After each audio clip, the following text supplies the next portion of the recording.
welcome to Kidlit. My name is Miss Amanda. Today we have 4 books to cover, so let's get started.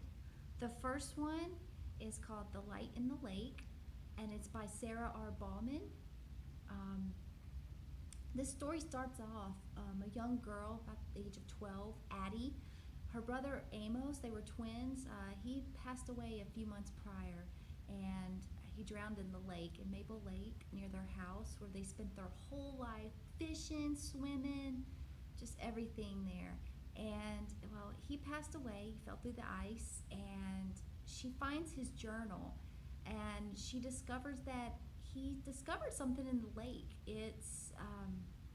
He believed it to be like a creature in the lake. Addie is propelled into this investigation. That's all she thinks about. She wants to find out if Amos was right. Was there a creature in the lake? Luckily, she gets accepted into the young scientist program at her school, and she gets to study the lake. They believe that it's polluted. So this is a story of magic and science, and Addie's in the middle trying to figure out which is which. She meets a few friends and to help her on her investigation of this lake and creature. So check it out if you want to find out if she solves the mystery or is there really a creature in the lake. The second story is called Talking Leaves by Joseph Bruchac, and it's told from the point of view of Sequoyah's son, Uwahi, which means eagle. And it's a historic fiction. I love stories like this. These are my favorite genre. But it's about Sequoyah. He's a really smart leader in the Cherokee tribe, and he invented the Cherokee syllabary, or the Cherokee alphabet of their own language. Unlike our language, the Cherokee alphabet is of sounds. Each little character represents a sound of their words. So Uwahi is basically trying to find out who he is. He's been raised with his mom like all his life because his father Sequoyah left. They got a divorce early on, and he went off to war, went just gone, like doing other things, creating this language. And then he has his family of his own now, and he's moved back into the tribe. So Uwahi finally gets the nerve to go ask his father how to teach him how to be a silversmith, some trade, so he can do something productive with his life. He's torn between what the townsfolk say about his dad, that his dad's crazy and that he's like an evil sorcerer, is going to do like bad magic on them, stuff like that, and trying to build a relationship with his father. Check this out if you want to learn a little bit about the Cherokee history. It does have the syllabi in the back. Let's see, these are how their alphabet looks like. It's a little different. Some look the same as the English language, but it's really neat to learn. And fun story, as a young girl, my father took me to the caves where Sequoyah actually lived around, and his alphabet is scribbled on the walls, and I got to see that in Alabama. It is closed down now. It closed down sadly in 2013, but it was fun that this story got to bring back that memory. Book 3 is What If Humans Were Like Animals? The Amazing and Disgusting Life You'll Lead as a Snake, Birdfish, or Worm. And it's by Marianne Taylor and Lauren Taylor. This is a nonfiction book, and it's hilarious. It mixes in tons of animal facts and they put them in this perspective as a human had this ability. And what sets this book apart is that it has a meter in it, like a grossometer. These little scores right here, like a scary score, a how handy, a smart points, and a rotten rating.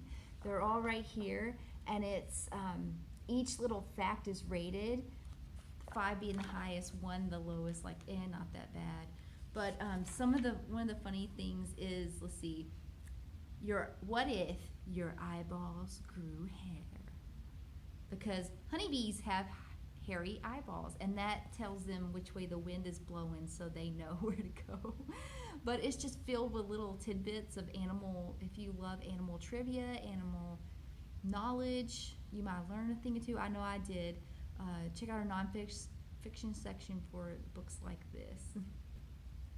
Our fourth book is a biography, and it's Chef Choi's and the Street Food Remix. It's by Jacqueline Briggs Martin and June Jolie. And this is, even though it's a biography, it's a picture book. It also was nominated for the Bluebonnet Award in 2018-19, Texas Bluebonnets.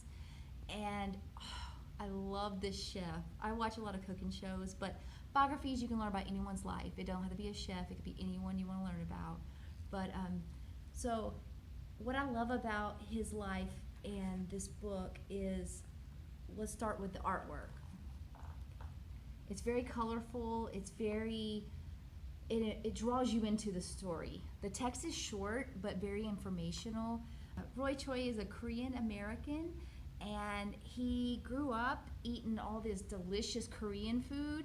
And as he got older in the streets of California, he got to eat, he tried everything: hot dogs, hamburgers, tamales, enchiladas, tacos, everything.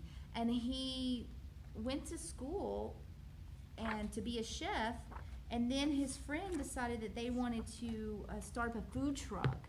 See, he worked in these fancy restaurants, but he's a little discouraged at first about joining a food truck because it's food in a truck.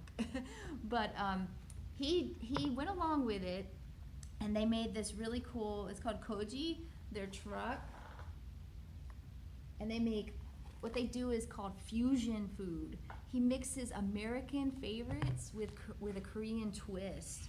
And he just has so much love. He puts so much love into his food, and people love it. And one cool thing about this book is that it lets you, it encourages you to do the same with some of your food you like. Like, it gives little tips right here. It even gives tips for his secret sauce that he makes to go on the tacos, and a little bit about their lives in the back. It's just a beautiful book. I love this story. But don't be afraid to step outside your comfort zone and check out like a nonfiction or a biography. They're fun to read, and you can get a short one and learn a little bit, or work your way up to a novel style.